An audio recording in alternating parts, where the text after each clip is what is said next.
সুন্দরনগরে রাজার পোশাক সেলাই করত যে দর্জি, তার ছেলে ছিল মহা ধড়িবাজ। নিজে দর্জিপুত্র হলেও ভাবে ভাবে সে কোনো রাজপুত্রের থেকে কম কিছু ছিল না। এই যে বেশ তো ফল সাজিয়ে বসেছো, ব্যাটা কেনার আগে আমাকে যে একবার চেখে দেখতে হবে। এই রে, আবার সেই আপদটা এসে গেছে। না না, ছাড়ো দেখি, নিজের থেকে না দিলে কিন্তু তুলে নেবো। হ্যাঁ, ও যা সব মিষ্টি সাজিয়ে রেখেছো দেখেই তো মন ভরে যাচ্ছে। খাবো কি? কে খেতে বলেছে তোমায়? আর রোজ রোজ বিনা পয়সায় খেয়ে যাবে, সেটি হবে না। কি? আমি কিনা খাবো কি রে? হ্যাঁ, সেগুড়ে বালি। এবারে ওই সরাসরি রাজা মশাইয়ের কাছে নালিশ ঠুকতে হবে। দেখ, দিন দিন ছেলেটার জ্বালায় অতিষ্ঠ হয়ে যাচ্ছি, আর পারা যাচ্ছে না।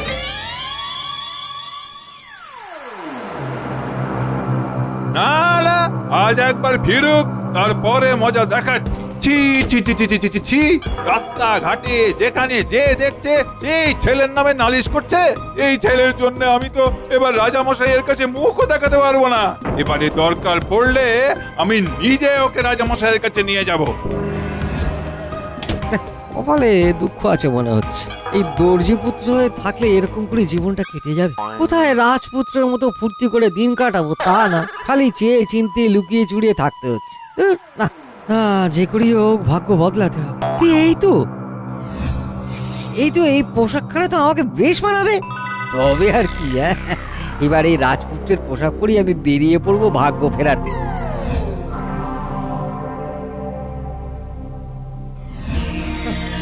এই জঙ্গলের মধ্যে পথ হারিয়ে ঘুরপাক খাচ্ছি, আর তো পারছি না।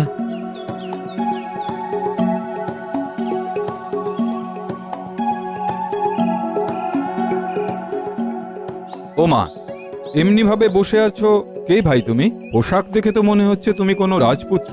এই যেই হোক, একবার যখন আমাকে রাজপুত্র বলে ভেবেই ফেলেছে তখন তেমন ভাবেই থাকতে হবে। তুই ঠিকই বলেছো, আমি আসলে একজন রাজপুত্র। তবে আমি এখন ওই অজ্ঞাতবাসে আছে কিনা তাই তোমাকে পুরো পরিচয় দিতে পারবো। আচ্ছা বলো তো, এখন এই জঙ্গল থেকে বেরিয়ে পাশের রাজ্যে যাই কি করে? ও হো হো হো, আমি তো সেখানেই যাচ্ছি। এসো, তোমাকে বেরোনোর পথ আমি দেখিয়ে দেব। আসলে জানো, আমার একটা ফাঁড়া ছিল বলে আমিও নিজের রাজ্য ছেড়ে, রাজপ্রাসাদ ছেড়ে এই জঙ্গলে এক মুনির আশ্রমে বড় হয়েছি। আমার 21 বছর বয়স হলে তবেই আমি আমার রাজ্যে ফিরতে পারবো। এখন সময় হয়েছে, তাই তো আমি নিজের রাজ্যে ফিরছি। কিন্তু তুমি ফিরে গেলে তোমার সবাই চিনবে কি করে? কেন? এই যে আমার নাম খোদাই করা এই তরোয়াল দেখে।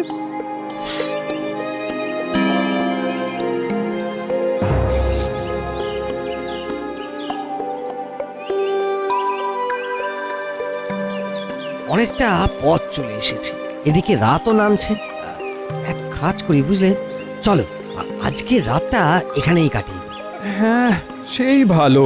আমি শুধু ভাবছি আমি কত বছর পরে আবার আমার রাজ্যে ফিরব।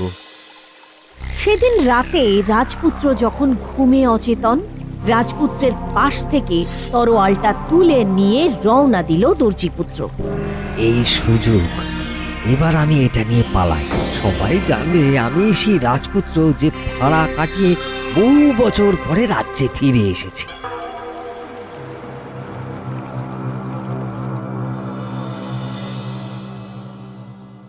সেই কোন ছোটবেলায় তাকে জঙ্গলে মুনির আশ্রমে পাঠিয়ে দিলেন, এখন সে ফিরে এলে তাকে হয়তো আর চিনতেই পারবো না।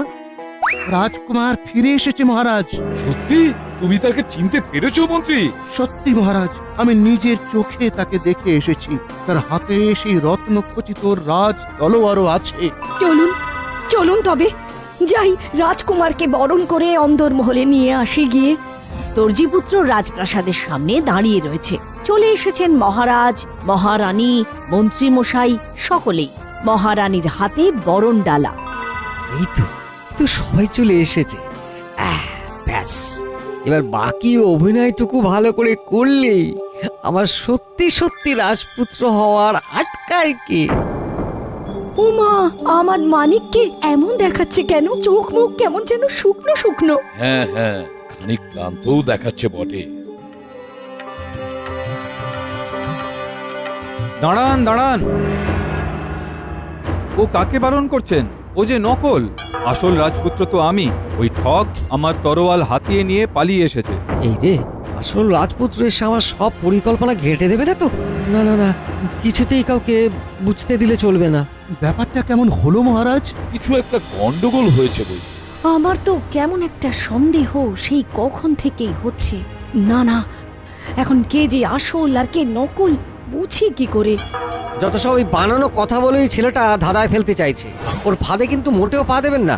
আমি আসল রাজপুত্র, ওই ঠকবাজকে বরং গাড়দে ভরুন। এবারে কে আসল আর কে নকল রাজকুমার সেটা বের করার দায়িত্ব তোমাকেই দিলাম মন্ত্রী। কে আসল আর কে নকল বুঝতে গেলে ওদের দুজনের অভ্যেসটা ঝালিয়ে দেখতে হবে। তাই প্রথমেই দুজনের খাওয়ার ধরনটা দেখি।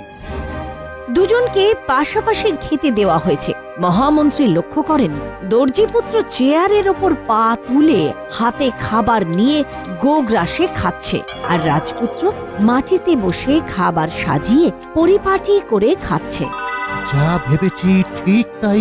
একজন যখন পরিপাটি করে গুছিয়ে খাচ্ছে, অন্যজনের যেন খাবার দেখে আর তর্স হইছে না।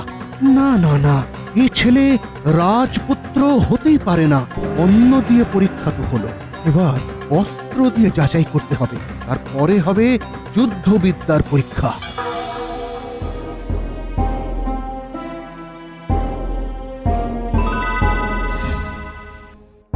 এই আমার কেমন পোশাকের ছিড়ি? রাজপুত্র এমন পোশাক পরে বুঝি? এমন ঢেলে ঢালা পোশাক সেলাই করে যে, তাকে ডাকো দেখি। এ ছেলের তো দেখি সেলাই ফোড়াইয়ের দিকে নজর। না না, এ কিছুতেই রাজপুত্র হতে পারে না। এবার অস্ত্র চালিয়ে দেখাতে হবে। রাজপুত্র বলে কথা, অস্ত্র না চালালে চলবে কি করে? এই মরেছে, আবার কি গেল? না না, ওনারটা ফোন দিয়ে আঁটতে হবে। যখন দুজনেই তৈরি হয়ে গেছে, তখন নিশানায় তীর ছুঁড়ে দেখাও দেখি কে কেমন নিশানায় মারতে পারে।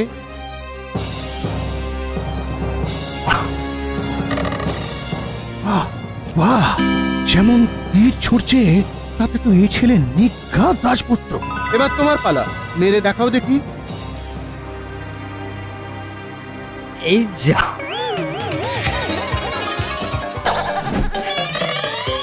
করে নাও যে তুমি রাজপুত্র নও। নিশানায় তীর লাগালে বুঝি রাজপুত্র হওয়া যায়? ওইসব তো সেনাপতির কাজ। আমি রাজপুত্র, তে রাজ্য শাসন কিভাবে করতে হয় সেটা ভালোভাবেই জানি আমি।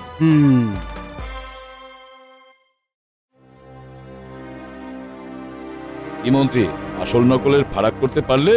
আমি নিশ্চিত মহারাজ, যে ছেলেটা তরোয়াল নিয়ে এসেছিল সে আসল নয়। তার খাওয়ার ধরন, পোশাকের জ্ঞান আর অস্ত্র চালনার কায়দা দেখেই বুঝে গেছি সে আসলে একজন জোচ্চোর। আমার সামনে হাজির করো ওদের।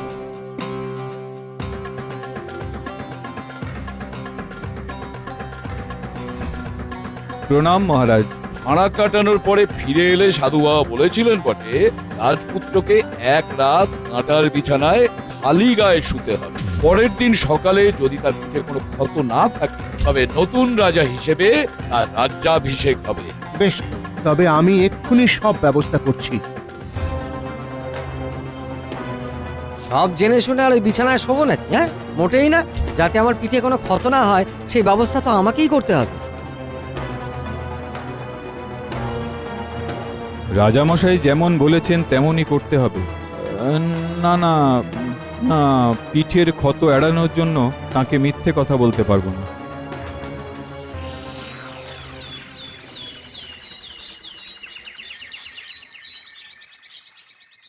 এই তো দুজনেই হাজির হয়েছে। এবারে তাহলে ক্ষত দেখে বিচার করতে হয়।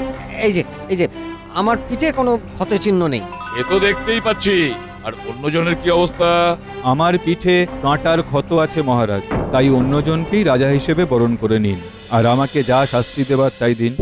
আমি আমার রাজপুত্রকে পেয়ে গেছি। এটা কেমন হলো?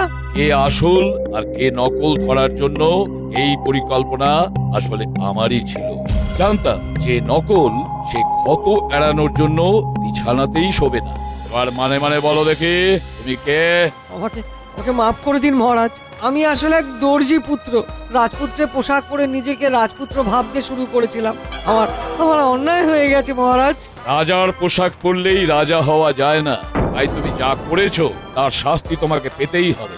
এরপর জালিয়াত দর্জিপুত্রকে নিয়ে গিয়ে গারদে ভরা হলো আর আসল রাজপুত্রকে বরণ করে তার অভিষেকের ব্যবস্থা করলেন মহারাজ।